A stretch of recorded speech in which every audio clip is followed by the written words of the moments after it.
ಗೆಳೆಯರೇ, ಮೀಡಿಯಾ ಮಾಸ್ಟರ್ಸ್ಗೆ ಸ್ವಾಗತ ಸುಸ್ವಾಗತ. ಸ್ನೇಹಿತರೆ, ನಿಮಗೆಲ್ಲ ಈಜಿಪ್ಟ್ನ ಮಮ್ಮಿಗಳ ಬಗ್ಗೆ ಗೊತ್ತಲ್ಲ. ಪಿರಮಿಡ್ಗಳ ಒಳಗೆ ಅಲ್ಲಿನ ಫೆರೋಗಳ ಮೃತದೇಹಗಳನ್ನು ಸಂರಕ್ಷಿಸಿ ಇಡ್ತಾ ಇದ್ದ ಆ ವಿಚಿತ್ರ ಅಭ್ಯಾಸ ಇಡೀ ಜಗತ್ತಿನ ಅಚ್ಚರಿಗೆ ಕಾರಣವಾಗಿತ್ತು. 3200 ವರ್ಷಗಳ ಹಿಂದಿನ ದೇಹಗಳು ಇವತ್ತಿಗೂ ಕೂಡ ಸಂಪೂರ್ಣವಾಗಿ ಕೆಡದೇ ಇರೋದು ವಿಜ್ಞಾನಿಗಳು ಕೂಡ ತಲೆ ಕೆಡಿಸ್ಕೊಳ್ಳೋ ಹಾಗೆ ಮಾಡಿತ್ತು. ಅಲ್ಲದೆ ಇವತ್ತಿನ ಚಿಲಿ, ಪೆರುವಿನ ಬಳಿ ಇರೋ ಅಟಕಾಮ ಮರುಭೂಮಿಯಲ್ಲಿ ಚಿಂಚಾರೋ ಅನ್ನೋ ಜನಾಂಗ ಸಂರಕ್ಷಿಸಿಟ್ಟಿದ್ದ 6000 ವರ್ಷಗಳ ಹಿಂದಿನದು ಅಂತ ಹೇಳಲಾದ ಮಮ್ಮಿ ಜಗತ್ತಿನ ವಿಜ್ಞಾನಿಗಳ ನಿದ್ದೆಗೆಡಿಸಿತ್ತು. ಅಷ್ಟೇ ಅಲ್ಲದೆ ಉತ್ತರ ಅಮೆರಿಕಾದ ಜನಾಂಗ, ಅಮೆಜಾನ್ನಲ್ಲಿರೋ ಜಿವಾರೋ ಜನಾಂಗ, ಮಾಯನ್ನರು, ಟಿಬೆಟಿಯನ್ನರು ಕೂಡ ತುಂಬ ಮುಖ್ಯವಾದವರ ದೇಹಗಳನ್ನು ಸಹಸ್ರಾರು ವರ್ಷಗಳ ಕಾಲ ಸಂರಕ್ಷಿಸಿಟ್ಟಿರೋ ಉದಾಹರಣೆಗಳು ನಮಗೆ ಸಿಗುತ್ತವೆ. ಆದರೆ ನಿಮಗೆ ಗೊತ್ತಾ, ನಮ್ಮ ದಕ್ಷಿಣ ಭಾರತದಲ್ಲಿ ಕೂಡ ಇಂಥ ಪ್ರಯೋಗಗಳು ಆಗಿವೆ. ನಮ್ಮ ದೇಶದಲ್ಲಿನ ಪ್ರಖ್ಯಾತ ದೇವಾಲಯವೊಂದರಲ್ಲಿ ಮಹಾಸಂತರೊಬ್ಬರ ಪಾರ್ಥಿವ ಶರೀರವನ್ನು 900 ವರ್ಷಗಳಿಂದ ಸಂರಕ್ಷಿಸಿ ಇಡಲಾಗಿದೆ. ಆ ವಿಚಾರ ಕೆಲವರಿಗೆ ಅಚ್ಚರಿ ಅನಿಸಿದ್ರು ಕೂಡ ಇದು ಸತ್ಯ. ಹಾಗಾದರೆ ಯಾವುದು ಆ ದೇವಾಲಯ? ಅಲ್ಲಿರೋ ಪಾರ್ಥಿವ ಶರೀರ ಯಾರ್ದು? ಆ ದೇಹವನ್ನು ಸಂರಕ್ಷಿಸಿಡೋದಕ್ಕೆ ಯಾವ ತಂತ್ರವನ್ನು ಬಳಸಲಾಗಿತ್ತು ಅನ್ನೋ ಕುತೂಹಲಕರ ವಿಚಾರಗಳನ್ನು ಒಂದ್ಸರಿ ನೋಡಿಕೊಂಡು ಬರೋಣ ಬನ್ನಿ.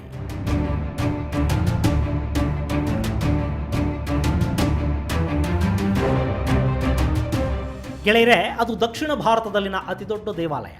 ಇವತ್ತಿಗೂ ಕೂಡ ಪೂಜೆ ಪುನಸ್ಕಾರಗಳು ನಡೀತಿರೋ ವಿಶ್ವದ ಅತಿದೊಡ್ಡ ದೇವಾಲಯ ಅನ್ನೋ ಹೆಗ್ಗಳಿಕೆಗೆ ಕೂಡ ಅದು ಪಾತ್ರವಾಗಿದೆ. ಕಾವೇರಿ ನದಿಯಿಂದ ಸೃಷ್ಟಿಯಾಗಿರೋ ದ್ವೀಪದಲ್ಲಿರುವ ಆ ದೇವಾಲಯ ಪುರಾಣ ಇತಿಹಾಸಗಳನ್ನು ತನ್ನ ಒಡಲಲ್ಲಿಟ್ಕೊಂಡಿದೆ. ಆ ದೇವಾಲಯವನ್ನು, ಅದರ ಅಧಿಪತಿ ರಂಗನಾಥನನ್ನು ನೋಡೋದೇ ಒಂದು ಅವಿಸ್ಮರಣೀಯ ಅನುಭವ.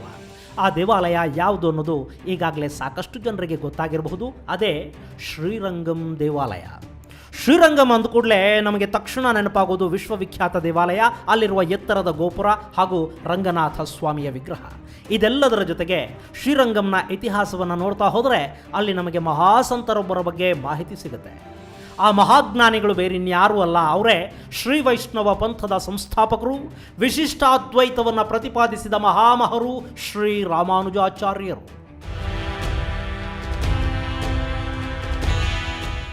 ರಾಮಾನುಜಾಚಾರ್ಯರನ್ನು ಇಡೀ ಜಗತ್ತು ಒಬ್ಬ ಮಹಾಸಂತನನ್ನಾಗಿ ನೋಡುತ್ತೆ. ಶಂಕರಾಚಾರ್ಯರ ನಂತರ ಮಧ್ವಾಚಾರ್ಯರಿಗೂ ಮೊದಲು ಆಧ್ಯಾತ್ಮಿಕ ಹಾಗೂ ಭಕ್ತಿ ಲೋಕಕ್ಕೊಂದು ವಿಶಿಷ್ಟ ಕೊಡುಗೆಯನ್ನು ಕೊಟ್ಟ ರಾಮಾನುಜರು ಇವತ್ತಿಗೂ ಕೂಡ ಅಜರಾಮರರಾಗಿದ್ದಾರೆ. ಅವತ್ತಿಗೆ ತಮಿಳುನಾಡು ಪ್ರದೇಶವನ್ನು ಆಳ್ತಾ ಇದ್ದ ಚೋಳ ಅರಸರು ಶೈವ ಧರ್ಮದ ಅನುಯಾಯಿಗಳಾಗಿದ್ದರು. ಹೀಗಾಗಿ ಶ್ರೀ ವೈಷ್ಣವ ಪಂಥದ ಪ್ರತಿಪಾದಕರಾಗಿದ್ದ ರಾಮಾನುಜಾಚಾರ್ಯರು ಆ ಪ್ರದೇಶದಿಂದ ಹೊರಟು ಬರಬೇಕಾಯಿತು. ಹೀಗೆ ಬಂದವರು ಹೊಯ್ಸಳ ಸಾಮ್ರಾಜ್ಯಕ್ಕೆ ಸೇರಿದರು. ಆ ನಂತರದಲ್ಲಿ ಬಿಟ್ಟಿದೇವನಿಗೆ ರಾಜಗುರುವಾಗಿ ಅವನನ್ನು ವಿಷ್ಣುವರ್ಧನನ್ನಾಗಿ ಬದಲಾಯಿಸಿ ಕರ್ನಾಟಕದಲ್ಲಿನ ಮೇಲುಕೋಟೆ ಸೇರಿದ ಹಾಗೆ ಸಾಕಷ್ಟು ಕಡೆಗಳಲ್ಲಿ ದೇವಾಲಯಗಳು, ಮಠ ಮಂದಿರಗಳ ನಿರ್ಮಾಣಕ್ಕೆ ಕಾರಣೀಭೂತರಾದರು. ಶಕವರ್ಷ 1017ರಲ್ಲಿ ಇವತ್ತಿನ ತಮಿಳುನಾಡಿನ ಶ್ರೀಪೆರಂಬುದೂರಲ್ಲಿ ಜನಿಸಿದ ರಾಮಾನುಜರು ತಮ್ಮ ಸುದೀರ್ಘ ಜೀವನ ಪಯಣವನ್ನು ಶ್ರೀ ವೈಷ್ಣವ ತತ್ವದ ಪ್ರಚಾರದಲ್ಲಿ ಕಳೆದರು. ಅವತ್ತಿನ ಜಾತಿ ಪದ್ಧತಿಯ ವಿರುದ್ಧ ದನಿ ಎತ್ತಿದವರು ರಾಮಾನುಜರು. ದಮನಿತ ವರ್ಗಕ್ಕೆ ಗಾಯತ್ರಿ ಮಂತ್ರವನ್ನು ಬೋಧಿಸಿ ಅವರನ್ನು ಕೂಡ ಬ್ರಾಹ್ಮಣರನ್ನಾಗಿಸುವ ಪ್ರಯತ್ನ ಮಾಡಿದರು. ಜಾತಿ ವ್ಯವಸ್ಥೆಯ ವಿರುದ್ಧ ಮೊದಲ ಬಾರಿಗೆ ಕ್ರಾಂತಿ ಕಹಳೆಯನ್ನು ಊದಿದವರು ರಾಮಾನುಜರು ಅಂತ ಹೇಳಿದರೂ ಕೂಡ ತಪ್ಪಾಗೋದಿಲ್ಲ. ಇಂಥ ಮಹಾಸಂತ ಶಕವರ್ಷ 1137ರಲ್ಲಿ ದೈವಾಧೀನರಾಗ್ತಾರೆ. ಅಲ್ಲಿಗೆ ರಾಮಾನುಜರು 120 ವರ್ಷಗಳ ಕಾಲ ಬದುಕಿದ್ರು. ಅವರು ಮನುಷ್ಯನ ಸಂಪೂರ್ಣ ಆಯುಷನ್ನು ಮುಗಿಸಿದ್ರು ಅಂತ ಹೇಳಲಾಗತ್ತೆ.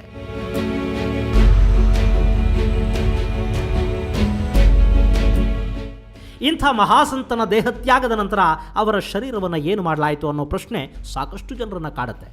ಸಾಮಾನ್ಯವಾಗಿ ಯೋಚಿಸಿದರೆ ಆ ಪಾರ್ಥಿವ ಶರೀರವನ್ನು ಪಂಚಭೂತಗಳಲ್ಲಿ ಲೀನ ಮಾಡುವ ಮೂಲಕ ಅಂತ್ಯ ಸಂಸ್ಕಾರಗಳನ್ನು ನೆರವೇರಿಸಬೇಕಿತ್ತು. ಆದರೆ ರಾಮಾನುಜರ ವಿಚಾರದಲ್ಲಿ ಆಗಿದ್ದೇ ಬೇರೆ. ಗೆಳೆಯರೇ, ನೀವೇನಾದರೂ ಶ್ರೀರಂಗಂನ ದೇವಾಲಯಕ್ಕೆ ಭೇಟಿ ಕೊಟ್ಟರೆ ಹಾಗೂ ಅಲ್ಲಿನ ಪ್ರಾಂಗಣದಲ್ಲಿರೋ ಪ್ರತಿಯೊಂದು ಮಂದಿರವನ್ನು ಸೂಕ್ಷ್ಮವಾಗಿ ಗಮನಿಸ್ತಾ ಬಂದರೆ ಅಲ್ಲಿ ನಿಮಗೊಂದು ವಿಸ್ಮಯ ಕಣ್ಣಿಗೆ ಬೀಳುತ್ತೆ. ಅದು ರಾಮಾನುಜಾಚಾರ್ಯರ ಸಂರಕ್ಷಿಸಿ ಇಡಲಾದ ದೇಹ.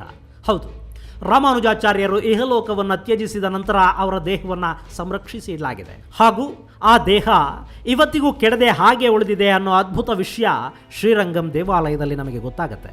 ಶ್ರೀರಂಗಂ ದೇವಾಲಯದ ಆಗ್ನೇಯ ದಿಕ್ಕಲ್ಲಿರೋ 5ನೇ ಪ್ರಾಕಾರದಲ್ಲಿನ ರಾಮಾನುಜರ ಸನ್ನಿಧಿಯಲ್ಲಿ ಅವರ ಶರೀರವನ್ನು ಇವತ್ತಿಗೂ ಕೂಡ ನಾವು ನೋಡಬಹುದು. ನಿಮಗೆ ನಂಬೋದಿಕ್ಕೆ ಸ್ವಲ್ಪ ಕಷ್ಟ ಅನ್ನಿಸ್ತಿದೆ ಅಲ್ವಾ? ಸಾಮಾನ್ಯವಾಗಿ ಯಾವುದೇ ದೇಹ 3 ದಿನಗಳ ನಂತರ ಡಿಕಂಪೋಸ್ ಆಗೋದಕ್ಕೆ ಶುರುವಾಗುತ್ತೆ. ಅದಕ್ಕೆ ಒಂದಷ್ಟು ಕೆಮಿಕಲ್ಗಳನ್ನು ಬೆರೆಸಿಟ್ರೆ ಅಥವಾ ಕೋಲ್ಡ್ ಸ್ಟೋರೇಜಲ್ಲಿಟ್ಟರೆ ಕೆಲವು ತಿಂಗಳುಗಳ ಕಾಲ ಅದನ್ನು ಪ್ರಿಸರ್ವ್ ಮಾಡೋದಕ್ಕೆ ಸಾಧ್ಯವಾಗುತ್ತೆ. ಇವತ್ತಿಗೆ ಆ ಟೆಕ್ನಾಲಜಿ ಏನೋ ಇದೆ ನಿಜ, ಆದರೆ 900 ವರ್ಷಗಳ ಹಿಂದೆ ಅದೆಂಥ ತಂತ್ರಜ್ಞಾನವನ್ನು ಬಳಕೆ ಮಾಡಲಾಯಿತು. ಮಮ್ಮಿಗಳಲ್ಲಾದರೆ ಆ ದೇಹವನ್ನು ಹೊರಗೆ ತೆಗೆಯೋದಿಲ್ಲ. ಹೊರಗಿನ ವಾತಾವರಣದ ಉಷ್ಣತೆಗಿಂತ ಮಮ್ಮಿಗಳ ಒಳಗಿನ ಉಷ್ಣತೆ ಬೇರೆಯಾಗಿರುತ್ತೆ.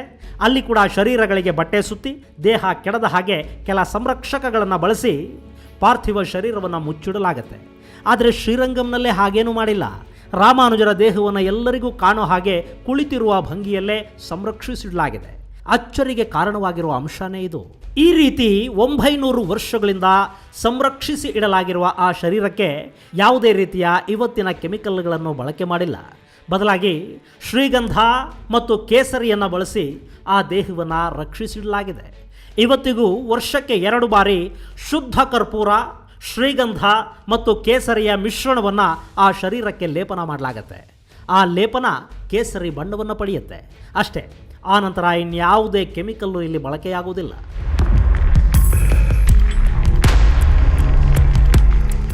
ಇದಿಷ್ಟೇ ಮಾಡಿಕೊಂಡು ಶರೀರವನ್ನು 106 ವರ್ಷಗಳಿಂದ ಕಾಪಾಡಿಕೊಂಡು ಬಂದಿರೋದಿದೆಯಲ್ಲ, ಅದು ನಿಜಕ್ಕೂ ಅದ್ಭುತವೇ ಸರಿ. ಗೆಳೆಯರೇ, ಸಾಮಾನ್ಯವಾಗಿ ದೇವಾಲಯ ನೋಡೋರಿಗೆ ಈ ವಿಗ್ರಹ ಕಣ್ಣಿಗೆ ಬೀಳೋದಿಲ್ಲ. ಯಾಕೆಂದರೆ ಇಂಥದ್ದೊಂದು ಅದ್ಭುತ ಇದೆ ಅನ್ನೋದೇ ಸಾಕಷ್ಟು ಜನರಿಗೆ ಗೊತ್ತಿರೋದಿಲ್ಲ. ಸಾಮಾನ್ಯವಾಗಿ ನಾವು ಕೂಡ ದೇವಾಲಯಗಳಿಗೆ ಭಯ ಹಾಗೂ ಭಕ್ತಿಯನ್ನು ತುಂಬಿಕೊಂಡು ಹೋಗ್ತೀವಿ. ಯಾವುದೇ ದೇವಾಲಯಕ್ಕೆ ಹೋದರೂ ಗರ್ಭಗುಡಿಯ ಮುಂದೆ ನಿಂತ್ಕೊಂಡು ನಮ್ಮದೊಂದು ಬೇಡಿಕೆಯ ಪಟ್ಟಿನ ದೇವರಿಗೆ ಸಲ್ಲಿಸಿ ಕೈ ಮುಗಿದು ಮಂಗಳಾರತಿ ತೀರ್ಥ ತಗೊಂಡು ಬಂದು ಬಿಡ್ತೀವಿ. ಆದರೆ ನಿಮಗೆ ಗೊತ್ತಿರಲಿ, ಪುರಾತನ ದೇವಾಲಯಗಳಿವೆಯಲ್ಲ, ಅವು ಕೇವಲ ಭಕ್ತಿಯ ಕೇಂದ್ರಗಳು ಅಥವಾ ನಮ್ಮ ಬೇಡಿಕೆಗಳನ್ನು ಈಡೇರಿಸೋದಕ್ಕೆ ತೆಗೆದಿರೋ ಅಂಗಡಿಗಳು ಅಲ್ಲ. ಅವು ನಮ್ಮ ಭಾರತೀಯ ವಿಜ್ಞಾನದ ಕೇಂದ್ರಗಳು. ಅವು ನಮ್ಮ ಸೈನ್ಸ್ ಸೆಂಟರ್ಗಳು, ಲೈಬ್ರರಿಗಳು. ಆ ಪುರಾತನ ದೇವಾಲಯದಲ್ಲಿರೋ ಪ್ರತಿಯೊಂದು ಕಲ್ಲು ಕೂಡ ಒಂದೊಂದು ಇತಿಹಾಸವನ್ನು ಹೇಳುತ್ತೆ. ಪ್ರತಿ ದೇವಾಲಯದ ನಿರ್ಮಾಣವು ಅತ್ಯಂತ ವಿಭಿನ್ನವಾಗಿರುತ್ತೆ. ಹಾಗೆಯೇ ದೇವಾಲಯದಲ್ಲಿ ಅಂದಿನ ಕಾಲದಲ್ಲಿನ ವಿಶೇಷಗಳನ್ನು, ವಿಜ್ಞಾನವನ್ನು ಮುಂದಿನ ತಲೆಮಾರುಗಳಿಗೆ ಪ್ರಿಸರ್ವ್ ಮಾಡಿಡಲಾಗಿರುತ್ತೆ. ಆದರೆ ನಾವು ಅವುಗಳನ್ನು ಗಮನಿಸೋದಕ್ಕೆ ಹಾಗೂ ಅರ್ಥ ಮಾಡ್ಕೊಳ್ಳೋದಕ್ಕೆ ಹೋಗೋದಿಲ್ಲ ಅಷ್ಟೇ. ಭಯ, ಭಕ್ತಿ ಹಾಗೂ ಬೇಡಿಕೆಗಳನ್ನು ತುಂಬಿಕೊಂಡ ನಮ್ಮ ಮನಸ್ಸುಗಳಿಗೆ ಅವು ಕಾಣಿಸೋದೂ ಇಲ್ಲ. ಹೀಗಾಗಿನೇ ಶ್ರೀರಂಗಂ ಸೇರಿದಂತೆ ಸಾಕಷ್ಟು ಕಡೆಗಳಲ್ಲಿರುವ ವಿಸ್ಮಯಗಳ ಬಗ್ಗೆ ಗಮನ ಹರಿಸೋದಕ್ಕೆ ನಮಗೆ ಸಾಧ್ಯವಾಗ್ತಿಲ್ಲ. ಗೆಳೆಯರೇ, ರಾಮಾನುಜಾಚಾರ್ಯರು ಆಚಾರ್ಯತ್ರಯರಲ್ಲಿ ಒಬ್ಬರು. ಅವರು ತಮ್ಮ ಜೀವನದ 120 ವರ್ಷಗಳಲ್ಲಿ 80 ವರ್ಷಗಳ ಕಾಲವನ್ನು ಶ್ರೀರಂಗಮಲ್ಲೇ ಕಳೆದರು. ಟೆಂಪಲ್ ಅಡ್ಮಿನಿಸ್ಟ್ರೇಷನ್ ಮೂಲಕ ದೇಶದ ಆರ್ಥಿಕತೆಗೆ ಹೊಸ ಭಾಷ್ಯ ಬರೆದವರು ರಾಮಾನುಜಾಚಾರ್ಯರು. ಇವತ್ತಿನ ಕಾರ್ಪೊರೇಟ್ ಕಂಪನಿಗಳನ್ನು ನಡೆಸೋದಕ್ಕೆ ಬೇಕಾದ ಆರ್ಥಿಕ ಜ್ಞಾನವನ್ನು ಅವತ್ತಿಗೆ ಅವರು ದೇವಾಲಯಗಳ ಆಡಳಿತದ ಮೂಲಕ ತೋರಿಸಿಕೊಟ್ರು. ದೀನ ದಲಿತರಿಗೆ ದೇವಾಲಯಗಳ ಪ್ರವೇಶ ಇಲ್ಲ ಅನ್ನೋ ಕಾಲದಲ್ಲಿ ದೇವರನ್ನೇ ದೇವಾಲಯದಿಂದ ಹೊರಗೆ ತಂದವರು ರಾಮಾನುಜರು. ಪ್ರತಿ ಊರಲ್ಲೂ ನಾವು ಹನುಮನ ದೇವಾಲಯಗಳನ್ನು, ಬಯಲಾಂಜನೇಯನ ಗುಡಿಗಳನ್ನು ಕಾಣ್ತೀವಲ್ಲ, ಆ ಪರಿಕಲ್ಪನೆ ರಾಮಾನುಜರದ್ದು. ತಿರುಪತಿಯಲ್ಲಿರೋ ಹುಂಡಿಯ ಬಗ್ಗೆ ನಾವೆಲ್ಲ ಕೇಳಿದೀವಲ್ವಾ? ಸರ್ಕಾರಕ್ಕೆ ಕೂಡ ಸಾಲ ಕೊಡೋಷ್ಟು ಮಟ್ಟಿಗೆ ತಿರುಪತಿಯ ಹುಂಡಿ ತುಂಬುತ್ತಾ ಹೋಗುತ್ತೆ. ಆ ಹುಂಡಿಯನ್ನು ಇರಿಸಿದ್ದು ಕೂಡ ರಾಮಾನುಜರೇ ಅನ್ನೋದು ವಿಶೇಷ. ಇವತ್ತು ದಕ್ಷಿಣ ಭಾರತದಲ್ಲಿರೋ ಸಾಕಷ್ಟು ವೈಷ್ಣವ ದೇವಾಲಯಗಳ ಜೊತೆ ರಾಮಾನುಜಾಚಾರ್ಯರ ನಂಟಿದೆ. ಅದರಲ್ಲೂ ಶ್ರೀರಂಗಂನ ದೇವಾಲಯದ ಅಭಿವೃದ್ಧಿಯಲ್ಲಿ ರಾಮಾನುಜರ ಪಾಲು ಬಹಳ ದೊಡ್ಡದಿದೆ.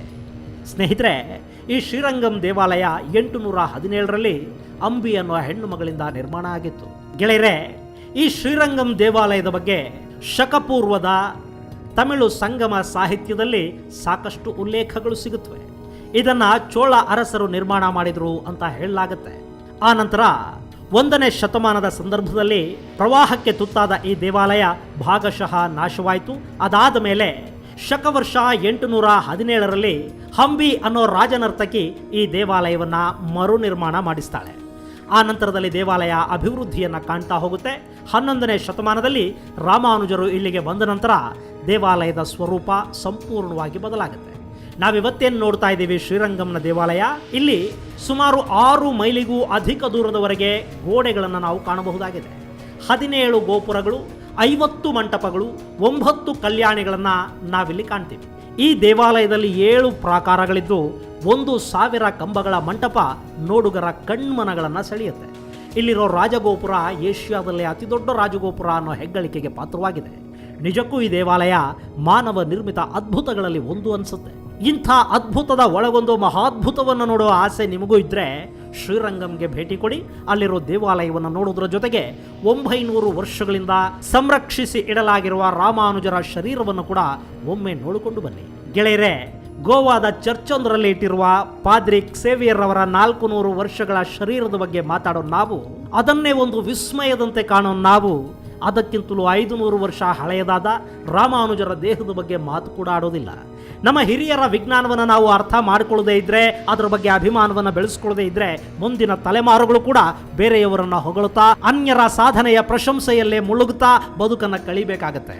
ನಮಗೆ ಏನನ್ನಾದರೂ ಸಾಧಿಸೋದಿಕ್ಕೆ, ಅನ್ವೇಷಿಸೋದಿಕ್ಕೆ ಒಂದು ಸ್ಫೂರ್ತಿ ಕೂಡ ಇಲ್ಲದ ಹಾಗಾಗತ್ತೆ. ಗೆಳೆಯರೇ, ಇದು ರಾಮಾನುಜಾಚಾರ್ಯರ 900 ವರ್ಷಗಳ ಹಿಂದಿನ ಪಾರ್ಥಿವ ಶರೀರವನ್ನು ಸಂರಕ್ಷಿಸಿ ಇಟ್ಟಿರುವ ವಿಷಯ. ಮುಂದಿನ ವಿಡಿಯೋದಲ್ಲಿ ಮತ್ತೊಂದು ವಿಶೇಷವನ್ನು ನಿಮ್ಮ ಮುಂದಿಡ್ತೀನಿ. ಅಲ್ಲಿವರೆಗೆ ಜೈ ಹಿಂದ್, ಜೈ ಕರ್ನಾಟಕ.